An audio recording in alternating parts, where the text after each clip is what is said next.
Well, Jack, the folks seemed to go for Allan's song, didn't they? Yeah, Judy Garland looks entirely different in pictures, doesn't she? And Bob, I've met Jones before. He seems like a very nice chap, an intellectual sort, ain't he? Yeah. Yes, he sure is. You know, after meeting Kenny Baker last Sunday, I would say that Allan is the exact antithesis. Well, what is that, Bob? I say Allan is the exact antithesis. Well, yes, he is. If I knew what it meant, I could be even more definite. Of course, Bob, Kenny is a very amusing boy, though. He does say the most ridiculous things. I mean, when I talk to him, whenever I ask him anything, I get the silliest answers. You know, you've heard him. Like this morning, for instance. Yeah, what'd you ask him? To take a cut. He was polite, though. He said, "Go soak your head, please." Oh, he was coughing. Well, of course, Allan is a different type entirely. Yes, I'd like to talk to him, just in case Kenny ever happens to read his contract, you know. Yes, well, I want you to meet everybody, Jack. Allan. Yes, Bob? You know Jack Benny, don't you? Well, I'm very glad to see you again, Allan. Well, I won't work for a cent less than Kenny Baker. Huh. Yeah. That wasn't in the script. Biting the hand that might feed you, eh? I merely wanted to compliment you on your voice, Jones, although I don't think it was the proper selection. What do you know about it? Well, to put it conservatively, everything. You see, Allan, this show needs all the help that I can give it. Now, wait a minute, Jack. Wait a minute. This show doesn't need anything. Well, you're just being stubborn, that's all. Now, you take your musical selections. In the first place, I don't like the arrangements. Well, what's the matter with them? Now, you keep out of this, buddy.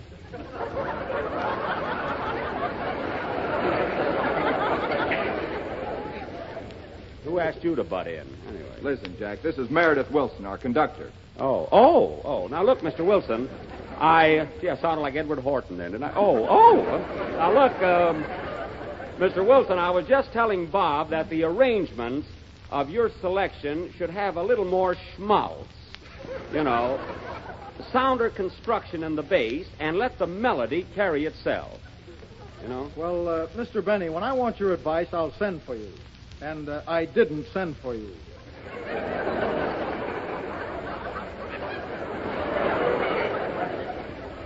Well, a Phil Harris without curls.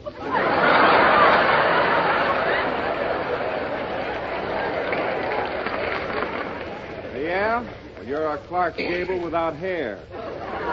Who said that? I did. Don Wilson isn't here. Jack, this is Ted Pearson, our announcer. Hello, Pearson. And that crack about my hair wasn't very funny. You know, I have plenty of hair. It just happens that I have a high forehead. That's all. Ladies and gentlemen, speaking of Jack Benny's head, buy Maxwell House coffee in the super vacuum tin.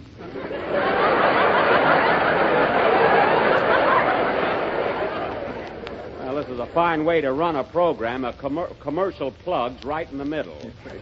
You better beat it, Ted. Gee, that Pearson has got some nerve for a guy with only one flavor.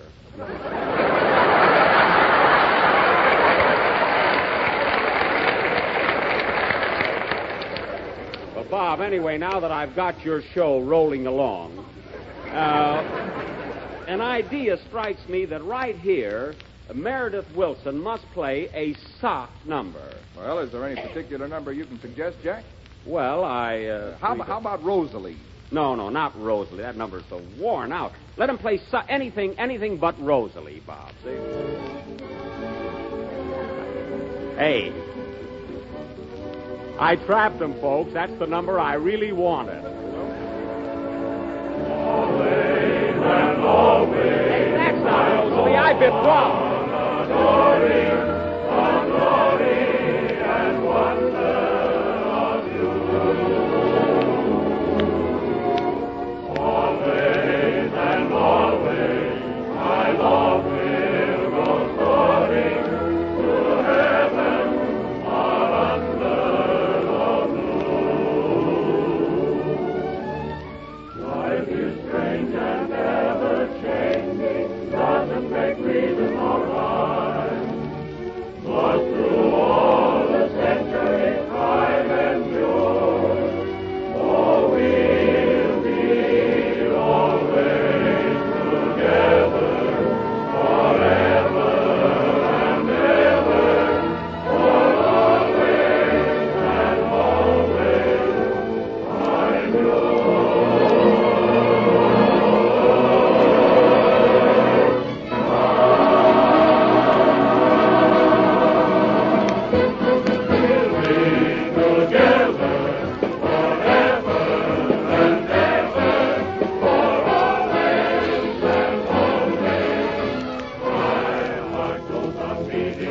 know it's repeating, and always, I'm yours.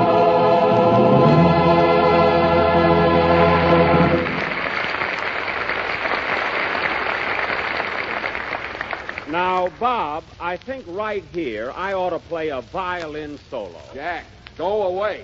Oh, all right. A little class wouldn't hurt this program. Meredith, that was a grand job on Always and Always. It sounded swell. Oh, really? I wasn't listening. Oh, say, Bob. Oh, there you are. Frank, are you here again? Am I here again? Why, yes, I think so. I'm sure I'm around someplace. I can hear my voice, can't you? Yes, I guess you're here all right. Well, that's fine. Then we won't bother looking for me. Let's get going, Bob. Now, we don't want to be late. Late? Late for what? The premiere. This is the most exciting opening night in Hollywood's history. Why, everybody who is anybody will be there. Believe me, I had to use plenty of influence to get you invited.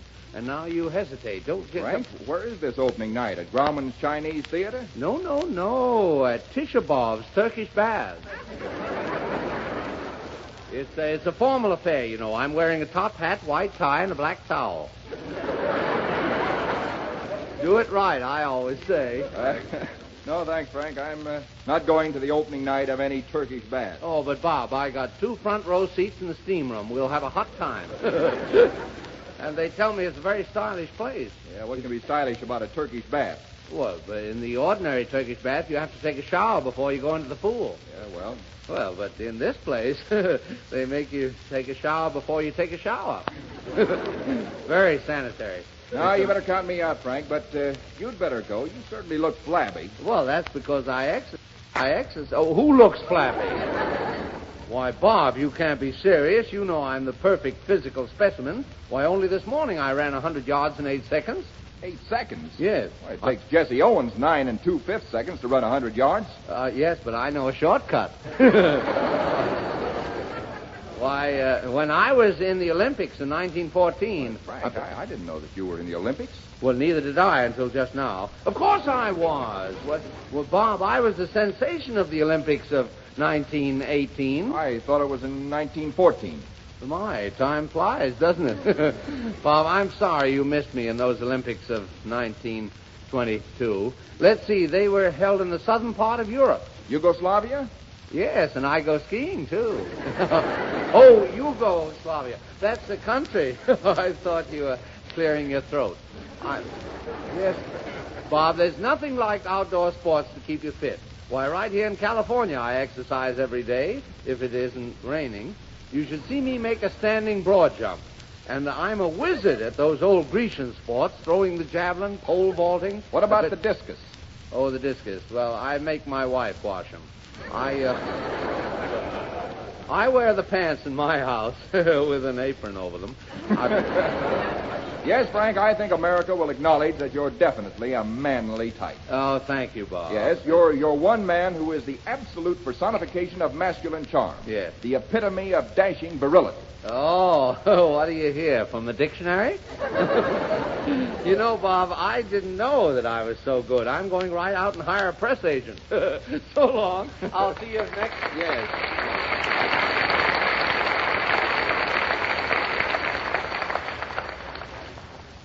Oh, Bob, who was that fellow? That was Frank Morgan. Morgan. What does he do? What does he do? Well, I'll tell you what he does. He occupies the position of being radio's #1 comedian. Oh, you mean #1 on this program?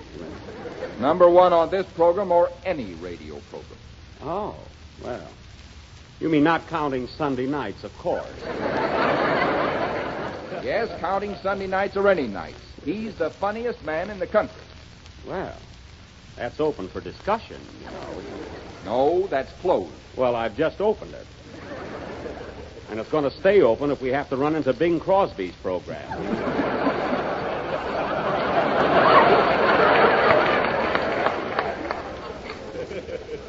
Of course, you may think that Morgan is comical just out of sentiment. Sentiment? Yeah, you know the old saying, people on the same program are thicker than water. You know what I mean? Yeah. I don't. Well, whether you think he's funny or not, did you hear the people laughing? Yes, they were laughing. They're happy. Things are getting better everywhere. That's why. Now, I'll tell you why they were laughing. They were laughing because Frank Morgan is very funny. Do you get it? Frank Morgan is funny. What? I said Frank Morgan is funny. Well, you're just in a rut, that's all. You probably think Jeanette MacDonald has a better voice than Andy Devine. I've never heard Get me out of this.